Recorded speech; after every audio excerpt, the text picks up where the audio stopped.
안녕하세요. 독일카시입니다. 오늘은 식물을 화분에 심을 때 배수층을 만들어줘야 하는가에 대한 주제로 이야기를 나눠보도록 하겠습니다. 제 유튜브 영상 중에 가장 많은 질문이 화분에 물은 어떻게 주나요? 이 질문이 가장 많고요. 그 뒤를 잇는 질문이 바로 이 배수층에 관한 질문들입니다. 배수층을 꼭 내주어야 하나요? 묻는 분들도 많이 계시고 배수층은 어떻게 만드나요? 라고 질문하시는 분들도 굉장히 많은데요. 저 같은 경우는 배수층을 내서 키우는 식물들도 있고 배수층 없이 키우는 식물들도 있습니다. 배수층은 식물이 물을 얼마나 좋아하느냐에 따라서 달라지기도 하지만 저 같은 경우에는 화분의 재질과 크기에 따라서 이 배수층을 내기도 하고 안 내기도 합니다. 지금 보시는 식물은 사랑초예요. 목사랑초 종류 중에 플럼 크레이지라고 하는 사랑초인데요. 지금 보시는 것 같은 이 화분은 굉장히 작은 토분이에요. 이렇게 작은 토분 같은 경우에는 물을 줘도 이 심어진 흙이 금방 마르기 때문에 굳이 배수층을 내주지 않고 있습니다. 지금 보고 계시는 식물은 나비단풍이라고 하는 식물이에요. 이것도 사랑초의 한 종류인데요. 지금 요거는 프리스테라 슬릿분 90이라는 통기성이 굉장히 좋은 화분에 심겨져 있어요. 요거 같은 경우에는 아래에 물구멍도 있지만 옆에 통기를 위한 이런 구멍들이 있어서 이렇게 통기가 잘 되는 화분 같은 경우에는 물 빠짐이 좋아서 따로 배수층을 만들지 않고 있습니다. 이거는 고추 모종인데요.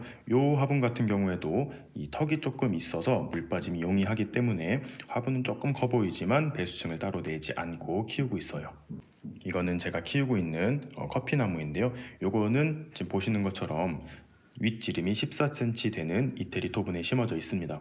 요것도 배수층을 내지 않고 키우고 있습니다. 그러면 저 같은 경우에 언제 배수층을 내주냐면요. 보시는 것처럼 이렇게 크기가 큰 화분일 때 배수층을 꼭 만들어서 사용을 하고 있습니다. 저 베란다 밖에 지금 보이는 도자기형 화분에도 배수층을 만들어서 사용을 하고 있습니다. 이렇게 큰 화분일 경우에 물마름이 조금 늦어질 수가 있어서 자칫 과습이 올 수가 있습니다. 그래서 저 같은 경우에는 그건 정답은 없지만 15cm가 넘어가는 화분, 즉 이 윗지름이 15cm가 넘어가는 화분에는 배수층을 조금 만들어서 사용을 하고 있는 편입니다. 이 배수층의 효과는 단순히 물을 빨리 빠지게 하는데 그치지 않고요. 배수층으로 인해서 그 위에 상토라든지 이런 직접적으로 식물들의 성장에 도움을 줄 수 있는 식재가 약간 공중에 붕 떠 있는 그런 형태로 만들어 줍니다. 그러므로 인해서 상토가 조금 더 빨리 마를 수 있고 식물이 숨을 쉴 수 있는 그런 환경을 만들어 주기가 쉽겠죠. 그래서 배수층을 만들어 주는데요. 실제로 물 먹은 상토를 이용해서 실험을 한번 해볼게요. 지금 물 준 후에 이 상태라고 가정을 했을 때 배수층이 많이 만들어져 있지 않으면 물이 빠지는 속도가 굉장히 느리죠. 그래서 이 상토 혹은 식재가 물을 오랫동안 머금고 있습니다. 하지만 이 물 먹은 상토를 공기가 조금 통할 수 있는 채반 위에 올려두었을 때 물이 확실히 빨리 빠지는 모습을 보실 수가 있습니다. 이렇기 때문에 배수층을 내어주는 건데요. 큰 화분에는 배수층을 내주시는 게 좋아요. 다시 한번 말씀드리겠지만 저 같은 경우에는 윗지름이 15cm가 넘어가는 화분에는 많이 사용을 하고요. 작은 화분 같은 경우에는 스스로 물 증발이 잘 이루어지기 때문에 하지 않고 있습니다. 그럼 제대로 배수층을 한번 만들어 보도록 하겠습니다. 배수층을 낼 수 있는 재료로는 난석, 마사, 펄라이트, 동생사, 저곡토 등등 이 보고 계시는 상토보다 입자가 굵은 것들을 사용하시는 것이 좋아요. 근데 여기서 굉장히 주의하셔야 할 점이 있어요. 배수층을 만들기 위해서는 아까도 말씀드린 것처럼 이 흙이 채반 위에 떠 있는 것과 같은 그런 효과를 주어야 되는데요. 이 투명한 테이크아웃 컵에 구멍을 뚫어서 투명한 화분을 한번 만들어서 직접 안을 볼 수 있게 만들어서 보여드리도록 하겠습니다.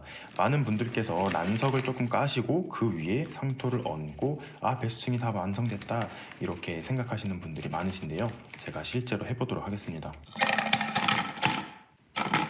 화분 아래에 난석을 조금 깔고요. 그 위에 상토를 부어 주었습니다. 여기서 문제점이 뭐냐면요. 난석이 너무 두껍기 때문에 이 밀도가 조금 작은 상토들이 부을 때 이미 이 사이사이로 다 들어가 있는 상태입니다. 지금은 그래도 좀 괜찮은데 물을 부어주면 어떻게 되는지 한번 볼게요. 물을 주니까 이 상토들이 더 더 이 안에까지 침범을 한 상태를 보실 수가 있습니다. 게다가 물 빠짐 구멍이 좀 작게 냈는데 여기를 미세한 이 상토 입자들이 막아서 물 빠짐도 지금 원활히 이루어지지가 않고 있습니다. 물론 난석을 넣지 않은 것보다야는 조금 효과적이기는 하겠지만, 그래서 배수층을 이렇게 내시는 것보다는 지금 설명드리는 방법으로 한번 따라해 보시면 좋을 것 같아요. 조금 극단적으로 배수층을 만들어 보았습니다. 맨 아래에는 굵은 난석을 깔고요. 그 위에 중립 난석을 깔았고, 그 위에 저곡도를 깔고 펄라이트, 동생사, 상토를 넣었습니다. 이렇게 입자가 굵은 순서대로 이렇게 해봤는데요. 저는 여러분들께 보여드리기 위해서 이렇게 여러 가지를 써서 이렇게 배수층을 만들어 보았는데요. 실제로는 두세 가지 정도만 사용을 하셔서 배수층을 만들어 주셔도 좋습니다. 하지만 여기서 중요한 점은 이 굵기를 조절을 하셔서 입자가 큰 것부터 조금 작은 것까지 한 2층에서 3층 정도를 만들어 주시는 것이 효과적이라는 것을 말씀드리고 싶습니다. 이렇게 배수층을 만들어 주는 화분에 물을 한번 줘 볼게요.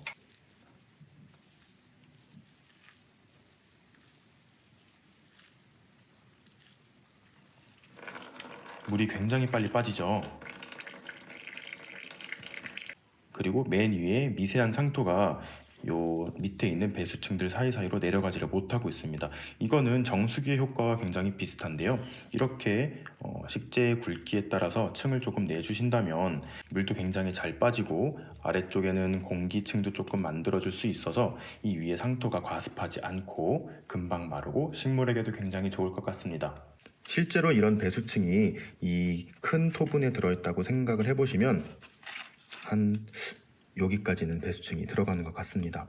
그래서 화분 같은 경우에 5분의 1 정도는 배수층으로 만들어 주시는 것이 효과가 좋을 것 같아요. 그리고 마지막으로 드리고 싶은 말씀이 있어요. 이렇게 작은 화분에 심은 식물들 같은 경우에도 간혹 물 빠짐이 안 좋을 수가 있습니다. 그 이유는 뭐냐면요, 요 화분 안에 이런 분망을 깔잖아요. 그리고 그냥 상토로 심었을 경우에 종종 이런 일이 발생을 합니다. 이 펄라이트 같이 조금 굵은 식재들이 분망을 막고 이 사이사이를 미세한 그 상토 입자가 막아서 물이 안 빠지는 경우가 생길 수가 있어요. 이미 다 심었는데 이런 경우는 어떻게 하냐면요, 이 화분 밑에 구멍이 있어요. 여기를 이렇게 살짝 눌러서 분망을 들어주십니다. 그럼 어떻게 되냐면 분망이 살짝 들리면서 이 사이에 좀 굵은 식재들이 올라가게 돼요. 여유 공간이 조금씩 생겨서 물이 굉장히 잘 빠지게 됩니다. 그래서 작은 화분 같은 경우에 배수층을 내주지 않지만 물 빠짐이 좋지 않은 경우에는 밑에서 분망을 조금 건드려 주셔가지고 배수를 원활히 해주시면 키우기 굉장히 좋을 것 같습니다. 오늘은 이렇게 화분의 배수층을 꼭 내줘야 하는가에 대한 주제로 이야기를 나눠봤고요. 배수층을 만드는 내용도 한번 이야기를 나눠봤습니다. 도움이 되셨거나 재미있게 보셨다면 구독과 좋아요, 그리고 알림 설정까지 해주시면 감사하겠습니다. 뿅.